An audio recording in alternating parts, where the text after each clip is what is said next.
Houston Rockets, Sengun, Green, neither or both. First of all, let's credit the Houston Rockets for not jumping the extension gun like the Cleveland Cavaliers, Toronto Raptors, and especially the Orlando Magic.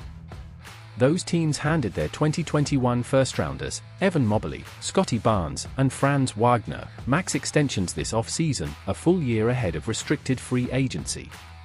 The Rockets held off on Alperen Sengun and Jalen Green, who are eligible for similar deals. Maybe Houston is aware of my crusade to convince teams to wait until they have more information before handing over deals worth $250 million. Or maybe the Rockets just aren't sure which of the two, if any, is worth tying up so much cap space and flexibility. Sengun was the better Rocket last season, finishing third in most improved player voting with averages of 21.1 points, 9.3 rebounds, and 5.0 assists. He showed real offensive hub abilities and improved enough as a defender to profile as a cornerstone in the Domantas Sabonis mold.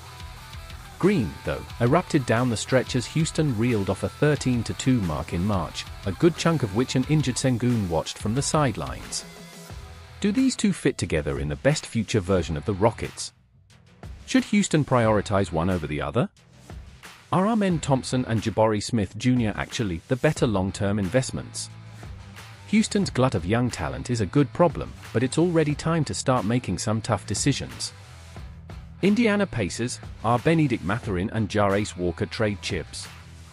The Indiana Pacers certainly wouldn't undo the Pascal Siakam trade and subsequent signing, and they're surely glad Andrew Nembhard developed into a starting caliber guard during his second season. Those two are locked into high-leverage roles ahead of 2024-25, which leaves Jarace Walker and Benedict Mathurin, two recent lottery selections, feeling the squeeze. Walker barely played as a rookie, making it difficult to project his future value. Clarity may not come anytime soon, as the Pacers also re-sign forward Obi Toppin after maxing out Siakam on a 4-year contract. Walker doesn't really fit next to either of them. Mathurin was an elite bench scorer in 2022-23, averaging 16.7 points, showing exceptional foul-drawing craft for a player so young and finishing fourth in Rookie of the Year voting. But Nembhard is the more complete player, better passer, superior defender, and more sensible fit next to Tyrese Haliburton. That means Mathurin is ticketed for sixth-man duties at best. Even if his skill set suggests that should ultimately be his role, it's worth wondering whether he'll bristle at being marginalized so early in his career. Indy made the Eastern Conference Finals last year and has two players on max contracts. This is no longer a rebuild. So are Walker and Mathurin going to somehow develop quickly without seeing the floor very much, or should they be moved for win-now players before their value declines? LA Clippers, is Chris Dunn shooting legit? If Chris Dunn shooting gains of the last couple of seasons are for real, the LA Clippers will have made one of the best acquisitions of the summer. There's no question about the defense Dunn brings. He's a vicious on-ball irritant who also has a preternatural knack for stripping opponents as a help defender. That set of skills alone might not be worth the 3-year, $17 million deal Dunn got from the Clips as part of a sign-and-trade agreement that brought him over from the Utah Jazz. But add credible three-point shooting, and the contract instantly becomes a bargain. Dunn saved his career during a 22-game stint with the Jazz in 2022-23, posting averages of 13.2 points and 5.6 assists while hitting 47.2% of his threes. Coming into that season, he had only hit 29.9% of his treys during his career. In 2023-24, Dunn logged another 66 games with Utah and made 36.9% from long range, not quite up to the standard set the prior year, but certainly good enough to get a little defensive attention. This season may settle the issue of Dunn's shooting for good. Is he willing to keep firing, and can he convert at a high enough clip to offer offensive value? Los Angeles Lakers, is a trade on the horizon? The Los Angeles Lakers can't go into 2024-25 expecting the status quo to deliver them anything more than the 47 wins they amassed last year. Naturally, that produces trade speculation, because why would a marquee franchise still led by LeBron James and Anthony Davis want to settle for mediocrity? Optimistically, Gabe Vincent will give the Lakers more than the 11 games he managed last season. maybe Austin Reeves will get closer to the 39.8% he shot from long range in 2022-23 while sustaining his spike in assist rate from last year. Max Christie could take a step forward, Jarred Vanderbilt should be healthier, and Rui Hachimura, 26, is only just now entering his prime. But even if all of those factors work out in the Lakers' favor, they probably won't be enough to offset the unlikelihood of James and Davis combining to play 147 games like they did a year ago. In fact, the odds of those two missing more time is one of the best arguments for acquiring someone who can shoulder a star-level load. If the Lakers are satisfied existing somewhere outside the contenders' inner circle, and if they want to preserve their assets for the rapidly approaching post-LeBron phase of the franchise, then they don't need to swing a deal. If they crave one last realistic championship shot, they have to make a move. Memphis Grizzlies, what's the plan at center? After watching number 9 pick and two-time AP Player of the Year Zach Edey hang 14 points, 15 rebounds, and 4 blocks on the Utah Jazz in Summer League action, the Memphis Grizzlies could have answered the question above by pointing to the 7 feet 4 inches Purdue product and saying, "Here's the plan." Edey bowed out of off-season play due to an ankle injury, which introduced small sample size concerns to his possible fitness as a first-unit 5. That's to say nothing of the worries about his ability to handle the space and speed of the professional game. Edey seems like a credible option at the 5, one perhaps capable of mimicking the physicality, screen setting, and offensive rebounding the Grizzlies once got from Steven Adams. In a perfect world, his bulk and presence in the paint would free up Jaren Jackson Jr. for the roving, disruptive role he last fulfilled in 2022-23 when he won Defensive Player of the Year. Jackson could also play the 5, or the Grizzlies could go bargain shopping for a vet if Edey isn't quite ready for starting or closing duties yet. Miami Heat, can Jimmy Butler stay on the floor? The Miami Heat have shown they don't need a high playoff seed to do real damage. Their surge to the 2023 finals started in the play-in tournament. But as the East loads up with revamped contenders like the Philadelphia 76ers and New York Knicks, runs like that only become more improbable. And that's just one of the reasons they need Jimmy Butler to prove he can hold up for larger chunks of the season. Beyond seeding, Miami enters 2024-25 looking for ways to balance its profile. It defended at a top 5 clip last year, but scored at a rate that ranked in the bottom 10.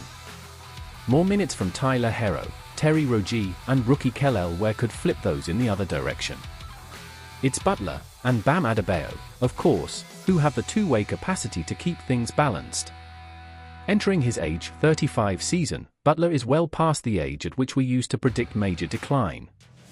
LeBron James, Stephen Curry, and others are forcing a reconsideration of that old expiration date, but don't forget Butler has loads of playoff miles and plenty of injuries on his resume.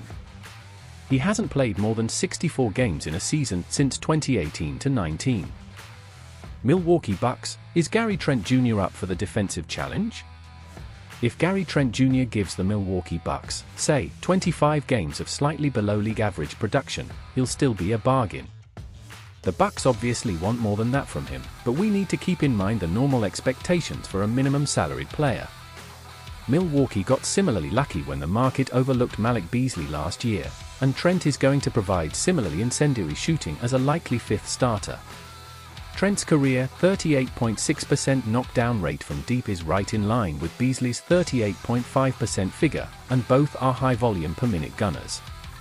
The real difference maker in the comparison will come on D, where Beasley, a historically terrible defender, got loads of credit for hitting a previously unseen, doesn't totally kill your scheme level of competency last year.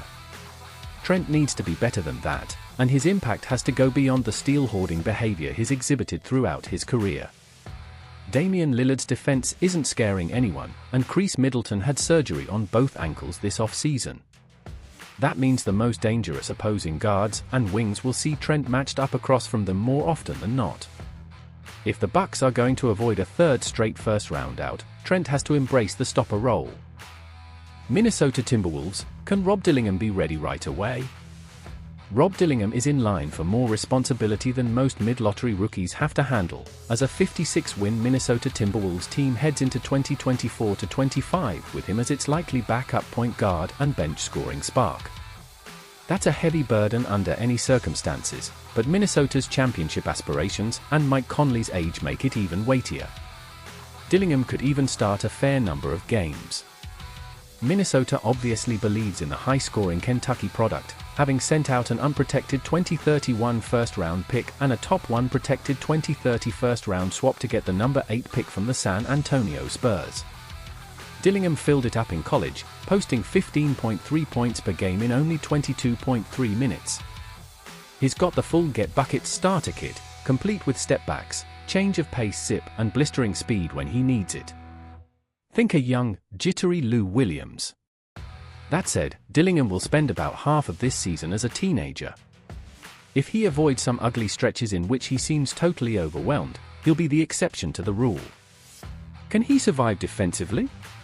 Minnesota's top-ranked work on that end will certainly help, but opponents are going to target Dillingham all the same. This will be a trial by fire on both ends, and the win now Wolves need Dillingham to emerge without getting burned to a crisp. New Orleans Pelicans, how will the Brandon Ingram situation resolve?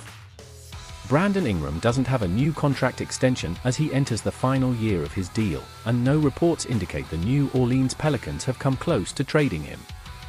There's a very good reason for the stalemate, as ESPN's Brian Windhorst explained on ESPN Cleveland. The reason that the Pelicans want to trade Brandon Ingram isn't because he's not a good player. It's because he wants a $200 million contract extension and they don't want to give it.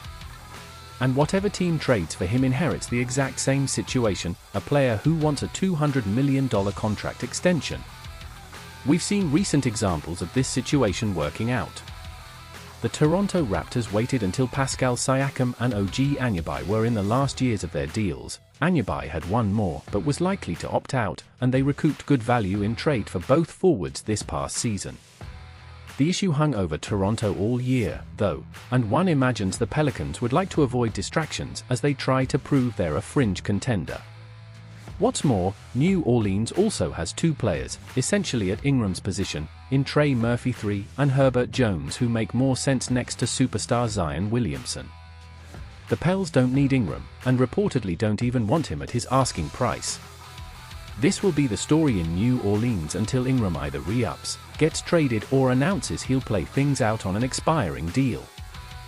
New York Knicks, is there enough center depth? Mitchell Robinson has been Tom Thibodeau's preferred starter at center throughout the head coach's tenure with the team. Though he's adapted in many ways over the years, Thibs still seems to want size and shot blocking in the middle of his defense, and he's understandably appreciative of the second chance points Robinson's elite offensive rebounding creates. Robinson, however, has had a hard time staying healthy. He played just 31 games a year ago, falling behind Isaiah Hartenstein, who signed with the Oklahoma City Thunder over the summer, on the depth chart. The year prior, he appeared in 59 games. The only other current Knicks player who passes for a center is Jericho Sims, whose 13.0 minutes per game last season showed he's not a surefire rotation piece. New York can get creative with Julius Randle at the 5 if it needs to, and if Thibodeau is willing to make some defensive concessions. OG Anunoby has the heft to tangle with opposing centers, but probably not on a full-time basis. His value against wings is also too high to waste him on big men. If Robinson can hold up for a larger chunk of the season than he has lately, maybe this won't be a problem. But if recent trends hold, New York will either have to sign someone else or spend a significant portion of the year as a small ball outfit. Thanks for watching. Be sure to like, subscribe, and hit the notification bell so you never miss an update. Stay tuned for more exciting content. We'll see you in the next video.